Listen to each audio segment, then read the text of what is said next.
Halo warga belajar PKBM Endless Bulungan. Berjumpa lagi bersama saya Aryo Miftahul Hikmah yang akan menjadi tutor pada mata pelajaran Ilmu Pengetahuan Alam atau IPA Paket B setara SMP atau MTS. Pada video kali ini kita akan melanjutkan materi pada modul 3 yaitu tentang suhu, kalor, dan energi di sekitarku. Oke, siapkan dirimu, jangan lupa buku dan pulpenmu. Langsung saja saksikan yang satu ini. Sebelumnya harus kita ketahui terkait tujuan pembelajaran. Jadi setelah mempelajari modul ini, peserta didik diharapkan dapat yang pertama menjelaskan konsep suhu. Lalu yang kedua menentukan alat pengukur suhu yang sesuai untuk mengukur suatu benda. Yang ketiga mendeskripsikan hubungan antar skala suhu. Yang keempat menjelaskan peristiwa pemuaian panjang, luas, dan volume dalam kehidupan sehari-hari. Yang kelima mendeskripsikan pengaruh kalor terhadap perubahan suhu dan perubahan wujud benda.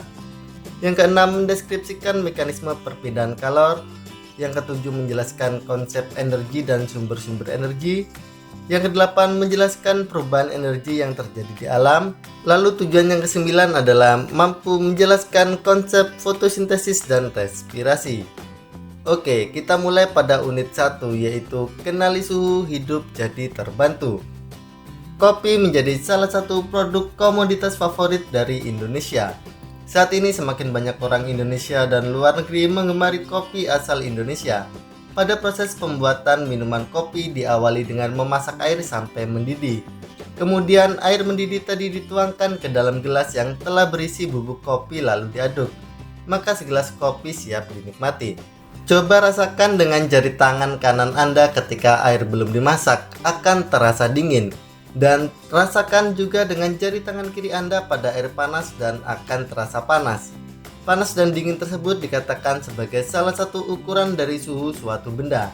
Benda yang dingin mempunyai suhu yang lebih rendah dari benda yang panas, sehingga dapat dinyatakan bahwa suhu merupakan derajat atau tingkatan panas suatu benda atau kuantitas panas suatu benda. Suhu merupakan salah satu besaran pokok dengan satuan derajat Kelvin. Selanjutnya alat pengukur suhu. Derajat suhu suatu benda tidak hanya dinyatakan secara kualitatif saja, namun harus dengan secara kuantitatif. Hal ini disebabkan oleh perasaan kita yang tidak dapat menyatakan suhu suatu benda dengan tepat, sehingga perlu alat yang digunakan untuk mengukur suhu dan besarnya dapat terlihat dari angka yang ditampilkan. Alat itu disebut dengan termometer. Terdapat beberapa jenis termometer, yaitu yang pertama termometer zat cair. Zat cair atau alkohol dapat digunakan sebagai bahan untuk membuat termometer. Beberapa termometer yang menggunakan zat cair diantaranya yang pertama ada termometer laboratorium. Termometer laboratorium bentuknya panjang dengan skala dari minus 10 derajat Celcius sampai 110 derajat Celcius menggunakan raksa atau alkohol. Itu ada gambar 1.1 terkait termometer laboratorium. Lalu yang kedua ada termometer suhu badan. Termometer ini digunakan untuk mengukur suhu badan manusia. Skala yang ditulis antara 35 derajat Celcius dan 42 derajat Celcius. Bisa dilihat pada gambar 1.2 yaitu termometer suhu badan. Lalu jenis termometer dengan bahan zat padat. Yang pertama ada termometer bimetal. Termometer bimetal merupakan termometer yang menggunakan logam sebagai bahan untuk menunjukkan adanya perubahan suhu dengan prinsip logam akan memuai jika dipanaskan dan menyusut jika didinginkan. Bisa dilihat pada gambar 1.3 yaitu gambar termometer bimetal. Lalu yang kedua ada termokopel. Termometer yang terdiri dari dua jenis logam yang dihubungkan dan membentuk rangkaian tertutup. Pengukuran suhu berdasarkan pada perubahan besarnya aliran listrik pada kawat. Bisa dilihat pada gambar 1.4 yaitu termometer termokopel. Kemudian yang kedua ada skala suhu. Skala suhu digunakan untuk memberikan tampilan nilai yang terukur pada suhu. Saat ini dikenal beberapa skala suhu, misalnya Celcius, Fahrenheit, Reaumur, dan Kelvin. Kelvin merupakan skala suhu dalam satuan internasional. Pada suhu 0 Kelvin, tidak ada energi panas yang dimiliki benda. Perbedaan antara skala itu adalah angka pada titik tetap bawah dan titik tetap atas pada skala termometer tersebut. Bisa teman-teman perhatikan pada gambar yang sebelah kiri ya tentang skala suhu. Di situ pada suhu 373,15 Kelvin sama dengan 100 derajat Celcius sama dengan 212 Fahrenheit. Fahrenheit ya, itu adalah titik didih air. Kemudian 310,15 Kelvin 30 derajat Celcius 98 Fahrenheit itu suhu tubuh manusia. Lalu 298,15 Kelvin 25 derajat Celcius 77 derajat Fahrenheit itu suhu kamar. Kemudian ada titik beku pada itu ya 273,15 Kelvin 0 derajat Celcius 32 derajat Fahrenheit. Kemudian 0 mutlak bisa dilihat 0 Kelvin minus 273,15 derajat Celcius dan minus 459,58 derajat Fahrenheit itu 0 mutlak. Oke, ini kita bisa perhatikan terkait perbandingan skala suhu. Skala Celcius dibanding skala Reaumur dibanding skala Fahrenheit dibanding skala Kelvin sama dengan 100 dibanding 80 dibanding 180 dibanding 100. Disederhanakan lagi menjadi 5 dibanding 4 dibanding 9 dibanding 5. Oke, jadi suhu TC ya, suhu skala suhu Celcius dibanding TR Reaumur dibanding sama dengan TF dikurangi 32 dibanding TK dikurangi 273 sama dengan 5 dibanding 4 dibanding 9 dibanding 5. Perbandingan di atas dapat digunakan untuk menentukan konversi skala suhu. Sebagai contoh, konversi skala suhu dari Celcius ke Fahrenheit. Jadi TC berarti skala Celcius ya, per itu dibanding TF dikurangi 32. TF itu berarti skala TF, berarti TF kurangi 32 itu skala Reaumur ya, sama dengan 5 dibanding 9. Maka TF sama dengan 9/5 TF plus 32. Dengan cara yang sama rumuskan konversi skala suhu yang lain, misalnya dari Celcius ke Reaumur dan dari Fahrenheit ke Kelvin. Contoh penerapan: 1. Tentukan 45 derajat Celcius sama dengan berapa derajat Fahrenheit. Oke, dengan menggunakan persamaan perbandingan suhu diperoleh TF sama dengan 9/5 TC plus 32 sama dengan 9/5 dikali 45. Jadi disederhanakan berarti 45 dibagi 5 99 kali 9 81 tambah 32 sama dengan 113 derajat Fahrenheit. Seperti itu ya. Oke, jika kita melihat kereta api melintas, kita dapat melihat rel kereta sebagai jalannya. Rel kereta api terlihat terpasang agak renggang. Kenapa demikian? Jawabannya karena pada siang hari sambungan rel akan nampak menyatu antara bagian satu dengan lainnya, dan pada malam hari sambungan tersebut kembali nampak renggang. Hal itu sangat berkaitan dengan sifat pemuaian dan penyusutan zat. Peristiwa pemuaian dan penyusutan terjadi pada zat padat, cair, dan gas.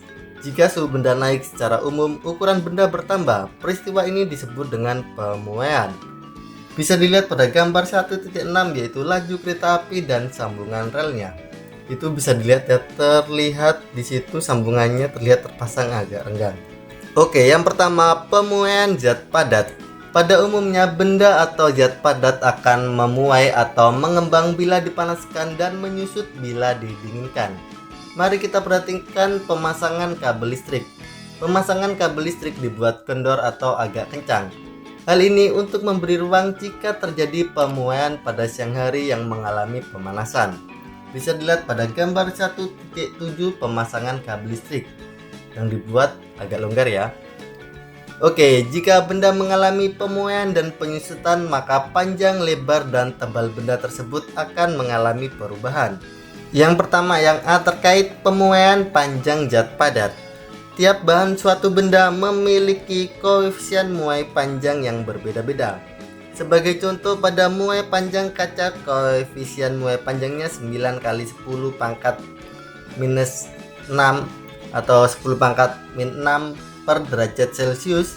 Berarti jika 1 meter kaca suhunya bertambah 1 derajat Celcius, maka panjangnya bertambah 0,000009 meter.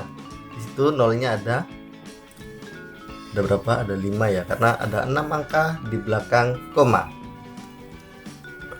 Bisa dilihat itu gambarnya ya, TO. Nah, oke.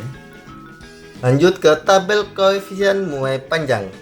Bisa teman-teman perhatikan jenis bahan baja koefisien muai panjang 0,000011, tembaga 0,0017, lalu kuningan koefisien muai panjangnya aluminium, kaca biasa sampai kaca pirek 0,000003. Oke, bisa diperhatikan ya.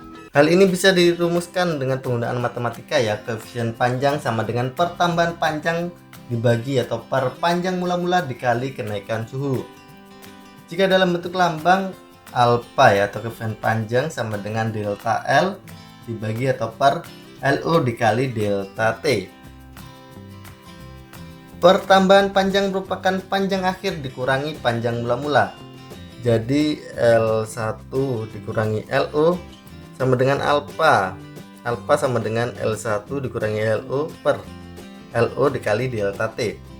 Maka panjang benda setelah pemuaian dapat ditentukan, yakni L ya, panjang benda sama dengan LO plus LO dalam kurung alpha dikali delta T. Oke, contoh soal. Pagar Pak Ali terbuat dari aluminium.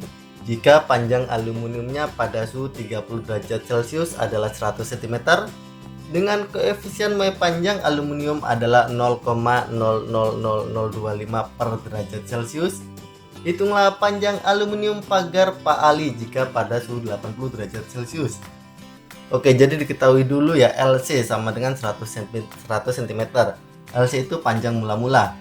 Lalu alpha, koefisien muai panjang 0,00025 derajat Celcius. Kemudian delta T, yaitu kenaikan suhu. Jadi yang 80 derajat Celcius dikurangi 30 derajat Celcius, jadi kenaikannya ada 50 derajat Celcius. Yang ditanyakan, berapa panjang aluminium pada suhu 80 derajat Celcius atau L1? Jadi jawab persamaan pemuaian sama dengan LT sama dengan LO plus LO dalam kurung alpha kali delta T sama dengan, masukkan aja LO nya berapa, 100. Oke ya, oke ya, situasinya sama dengan 100,125 cm. Jadi panjang aluminium pada suhu 80 derajat Celcius adalah 100,125 cm. Kemudian pemuaian luas dan volume zat padat. Jika suatu benda berbentuk lempengan dipanaskan, pemuaian terjadi pada kedua arah sisinya. Pada pemuaian semacam ini disebut pemuaian luas. Pemuaian luas memiliki koefisien muai sebesar 2 kali koefisien muai panjang. Jika koefisien muai panjang kaca biasanya sebesar 0,00009 per derajat Celcius, maka kaca biasa memiliki koefisien muai luas sebesar 0,00018 derajat per derajat Celcius. Begitu juga pada pemuaian ruang memiliki koefisien muai 3 kali koefisien muai panjang. Jika balok baja dipanaskan akan memuai dengan koefisien muai sebesar 0,00033 per derajat Celcius. Bisa teman-teman perhatikan ya, pada gambar 1.8 itu ada kaca pada jendela. Kemudian gambar 1.9 muai volume benda padat. Bisa dilihat ya, pada suhu T volume kubus V1, pada suhu T1 volume kubus V0. Kemudian gambar 1.10 kaca sebelum dipanaskan dan sesudah dipanaskan atau meluas. Yang atas sebelum P0 L0, yang bawah sudah PL. Oke. Lalu yang kedua, pemuaian zat cair. Zat cair juga memuai jika dipanaskan. Zat cair mengalami muai volume karena sifat zat cair yang dapat menempati benda sesuai bentuknya. Lalu yang ketiga ada pemuaian zat gas. Gas juga memuai jika dipanaskan. Zat gas akan mengalami muai volume jika dipanaskan. Misalnya dalam kehidupan sehari-hari ketika memompa ban sepeda, sebaiknya jangan terlalu keras, seharusnya sesuai ukuran saja. Kemudian unit yang kedua tentang energi panas atau kalor tanpa batas. Kita mulai dengan pengertian kalor. Suhu menyatakan tingkat panas benda. Ketika memasak air, maka akan diperlukan energi panas untuk menaikkan suhu air tersebut. Pada suhu yang sama, zat yang masanya lebih besar akan mempunyai energi panas yang lebih besar pula. Energi panas yang berpindah dari benda yang bersuhu lebih tinggi ke benda yang bersuhu lebih rendah disebut kalor. Sebagai bentuk energi, satuan kalor dalam satuan internasional atau SI adalah joule atau J besar. Satuan kalor yang populer sering digunakan pada bidang gizi adalah kalori dan kilokalori. 1 kalori adalah jumlah energi panas yang dibutuhkan untuk menaikkan suhu 1 gram air hingga naik sebesar 1 derajat Celcius. 1 kalori sama dengan 4,184 joule, sering dibulatkan menjadi 4,2 J atau joule. Zat gizi pada makanan mengandung energi kimia yang dapat diubah menjadi energi panas atau energi bentuk lain. Tubuh manusia akan mengubah sebagian makanan tersebut menjadi energi panas. Energi panas yang berasal dari makanan dan diukur dalam kilokalori sering disingkat KCal atau kal dengan K besar atau huruf kapital. 1 kal makanan sama dengan 1000 kalori. Kilokalori digunakan pada makanan karena kalori terlalu kecil jika dipakai mengukur energi pada makanan yang dimakan. Lanjut tentang kalor dan perubahan suhu benda. Air yang panas jika dibiarkan lama-kelamaan akan menjadi dingin mendekati suhu ruang. Hal ini menunjukkan bahwa sebagian kalor dilepaskan benda tersebut ke lingkungan. Apakah yang mempengaruhi kenaikan suhu hanya jumlah kalor dan massa benda? Jawabannya adalah yang mempengaruhi kenaikan suhu benda selain jumlah kalor dan massa benda adalah jenis benda. Besaran yang digunakan untuk menunjukkan hal ini adalah kalor jenis. Ingat kembali bahwa perubahan suhu pada skala Celcius sama dengan perubahan suhu pada skala Kelvin. Oke, teman-teman bisa perhatikan pada tabel kalor jenis beberapa bahan. Yang sebelah kiri itu bahan, yang sebelah kanan kalor jenis. Joule per kilo kali K. Jadi air itu kalor jenisnya 4184, alkohol kalor jenisnya 2450, bahan aluminium kalor jenisnya 920, bahan karbon kalor jenisnya 710, pasir atau grafit kalor jenisnya 664, bahan besi kalor jenisnya 450, bahan tembaga kalor jenisnya 380, dan bahan perak 235 ya kalor jenisnya. Oke, kalor yang dibutuhkan untuk menaikkan suhu benda bergantung pada jenis benda itu. Makin besarnya kenaikan suhu, maka kalor yang diperlukan makin besar pula. Makin besar massa benda, kalor yang diperlukan untuk menaikkan suhu makin besar pula. Maka rumus matematikanya dapat ditulis sebagai berikut. Kalor yang diperlukan untuk menaikkan suhu sama dengan kalor jenis dikali massa benda dikali kenaikan suhu. Jadi Q besar sama dengan C dikali M dikali delta T. Keterangannya untuk Q besar adalah kalor yang dibutuhkan, C itu kalor jenis, M massa benda, dan delta T itu kenaikan suhu. Terjadinya perubahan wujud sering diamati dalam kehidupan sehari-hari. Contoh yang sering dijumpai yaitu pada air mendidih. Kelihatan gelembung-gelembung uap yang menunjukkan adanya perubahan wujud dari air menjadi uap. Untuk mendidihkan air diperlukan kalor. Jadi untuk mengubah wujud zat cair menjadi gas diperlukan kalor. Besarnya energi kalor atau Q besar yang dibutuhkan untuk merubah wujud zat berbanding lurus dengan massa benda atau M kecil dan kalor laten atau L. Saat perubahan wujud tidak terjadi perubahan suhu. Kalor untuk mengubah wujud zat disebut kalor laten. Kalor laten adalah kalor yang dibutuhkan tiap satuan massa zat untuk mengubah wujudnya tanpa mengalami perubahan suhu. Nah, bisa diperhatikan kalor laten, yaitu kalor penguapan atau pengembunan. Q besar sama dengan M dikali U. Kalor lebur atau beku, Q besar sama dengan M dikali L. Dengan Q besar atau kalor yang dibutuhkan atau dilepas untuk berubah wujud. Joule, M massa zat yang berupa wujud kilo, satuannya itu ya. L kalor lebur atau kalor beku, joule per kilo. Kemudian U kalor penguapan atau kalor pengembunan ya, satuannya joule per kilo. Secara umum wujud zat adalah padat, cair, dan gas. Suatu zat dapat berubah wujud jika diberi kalor dari luar atau zat tersebut melepas kalor ke lingkungan. Terdapat 6 macam perubahan wujud zat, yaitu bisa diperhatikan pada gambar 2.1 perubahan wujud zat. Dari gambar tersebut dapat dikelompokkan menjadi 2 jenis. Yang pertama, perubahan wujud zat yang memerlukan kalor atau menyerap kalor ada mencair menguap dan menyublim. Lalu yang kedua, perubahan wujud zat yang melepaskan kalor. Di situ ada membeku, mengkristal, dan mengembun. Lanjut terkait perpindahan kalor. Ketika Anda memasak air di panci, panci tersebut dipanasi bagian bawahnya dengan api. Kenapa lama-kelamaan panci dan air menjadi terasa panas, sedangkan pegangan panci yang terbuat dari kayu tidak ikut panas? Peristiwa ini merupakan contoh perpindahan kalor. Kalor dapat berpindah dari benda yang bersuhu tinggi ke benda yang bersuhu rendah. Kalor berpindah melalui 3 cara, yaitu konduksi, konveksi, dan radiasi. Berikut ini akan kita bahas satu persatu ya. Yang pertama ada konduksi. Konduksi merupakan perpindahan kalor melalui sebuah zat tanpa disertai perpindahan partikel-partikel zat karena adanya perbedaan atau selisih suhu. Benda yang jenisnya berbeda memiliki kemampuan menghantarkan panas secara konduksi atau konduktivitas yang berbeda pula.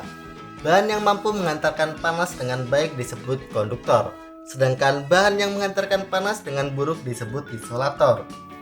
Teman-teman bisa perhatikan pada gambar 2.3 terkait bahan-bahan konduktor dan isolator panas.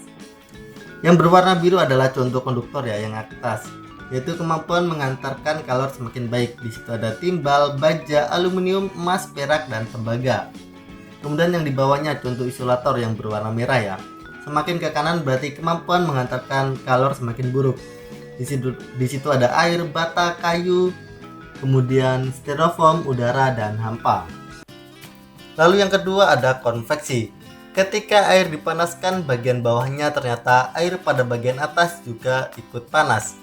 Berarti terdapat perpindahan panas yang lain pada air tersebut, yaitu konveksi.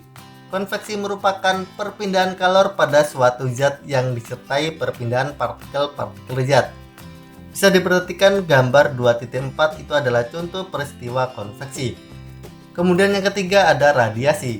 Ketika Anda berjalan di luar rumah pada siang hari, Anda merasakan panasnya matahari pada diri Anda. Bagaimana kalor dari matahari dapat sampai ke wajah Anda? Kalor yang sampai ke bumi melewati ruang hampa di mana pada ruang ini tidak ada materi yang memindahkan kalor baik secara konveksi maupun konduksi. Perpindahan kalor dari matahari sampai ke bumi dengan cara radiasi. Bisa diperhatikan pada gambar 2.5 itu sinar radiasi matahari ya. Kemudian gambar 2.6 orang berpakaian warna hitam. Lalu pada gambar 2.7 itu adalah contoh radiasi ya. Kayak kita lagi kemah itu api unggun langsung nyampe ke badan kita ya, ke tangan atau ke tubuh, itu contoh dari radiasi. Saat kita memakai pakaian yang hitam pada siang hari, maka badan kita akan terasa lebih panas jika dibandingkan dengan memakai pakaian yang putih. Mengapa demikian? Karena jadi setiap benda dapat memancarkan dan menyerap radiasi kalor yang besarnya bergantung pada suhu benda dan warna benda. Lalu unit yang ketiga tentang luapan energi. Yang pertama, pengertian energi. Energi menyebabkan manusia, motor, dan mobil dapat berjalan. Pesawat terbang dapat terbang juga karena adanya energi.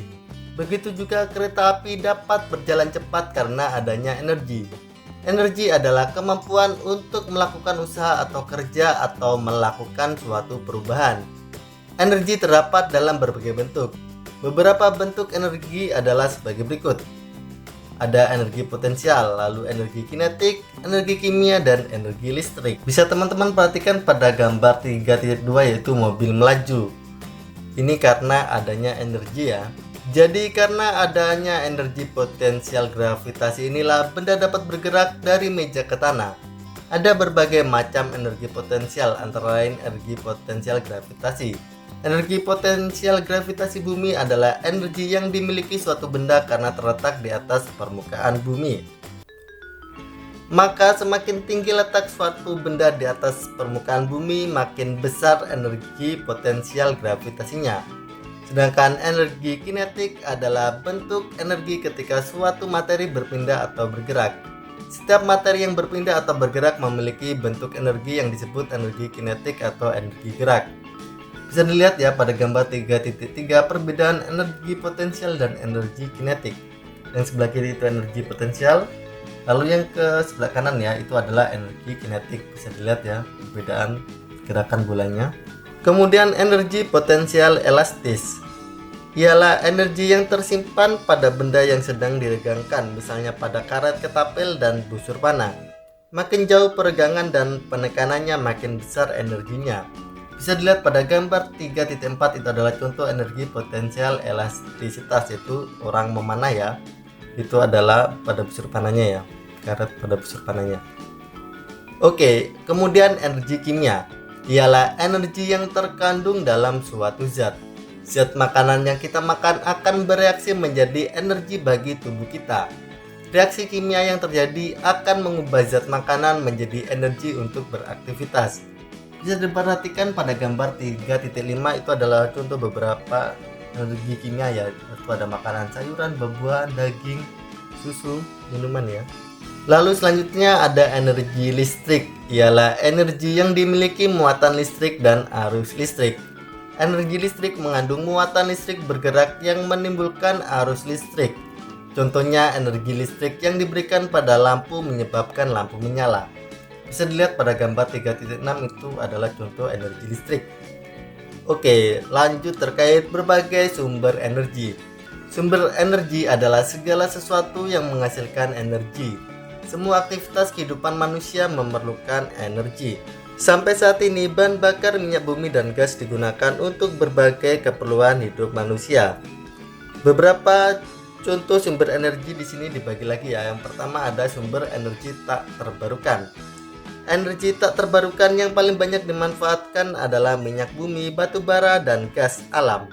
Ketiganya digunakan dalam kehidupan sehari-hari, yaitu pada industri, untuk pembangkit listrik maupun transportasi. Bisa dilihat pada gambar 3.7, itu adalah penambangan batu bara.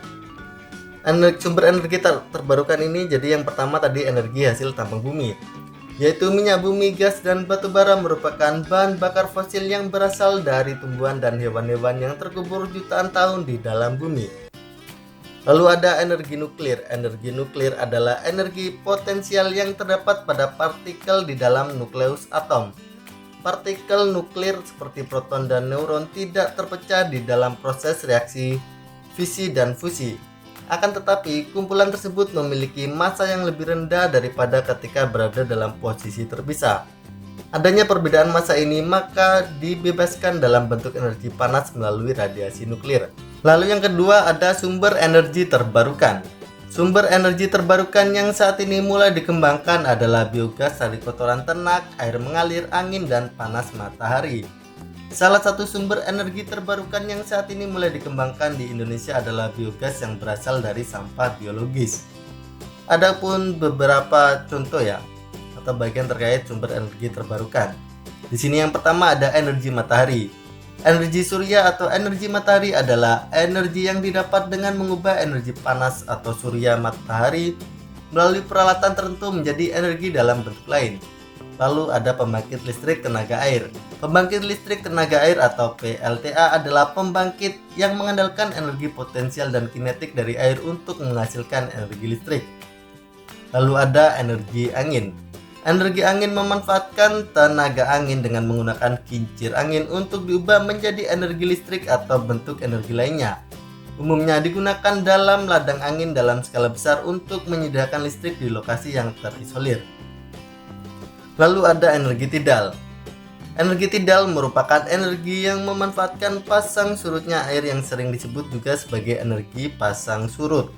Keunggulan tersebut antara lain memiliki aliran energi yang lebih pasti atau mudah diprediksi, lebih hemat ruang, dan tidak membutuhkan teknologi konversi yang rumit.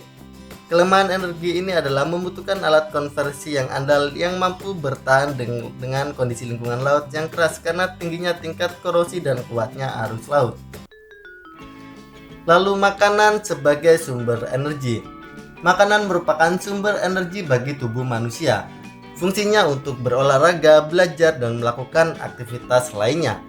Makanan diperlukan oleh tubuh sebagai sumber energi. Berikut beberapa kandungan bahan kimia yang terdapat dalam makanan yang dapat digunakan sebagai sumber energi bagi tubuh manusia. Zat makanan yang berperan sebagai sumber energi adalah karbohidrat, protein, dan lemak. Oke, yang pertama karbohidrat. Karbohidrat merupakan senyawa kimia yang tersusun atas unsur-unsur karbon. Bahan makanan yang banyak mengandung karbohidrat misalnya beras, jagung, kentang, gandum, umbi-umbian, dan buah-buahan yang rasanya manis. Itu bisa dilihat pada gambar yang sebelah kanan ya. Karbohidrat berperan sebagai sumber energi, jadi 1 gram karbohidrat setara dengan 4 kilokalori. Kemudian yang kedua ada protein. Protein merupakan senyawa kimia yang mengandung unsur CHON, kadang juga mengandung unsur P dan S. Bahan makanan yang mengandung banyak protein antara lain ya. Ada protein hewani misalnya daging, ikan, telur, susu, dan keju. Lalu ada protein nabati misalnya kacang-kacangan, tahu, tempe, dan gandum. Bisa dilihat pada gambar 3.10 tahu dan tempe, jadi itu adalah protein nabati. Lalu yang ketiga ada lemak. Lemak merupakan senyawa kimia yang mengandung unsur CH dan O.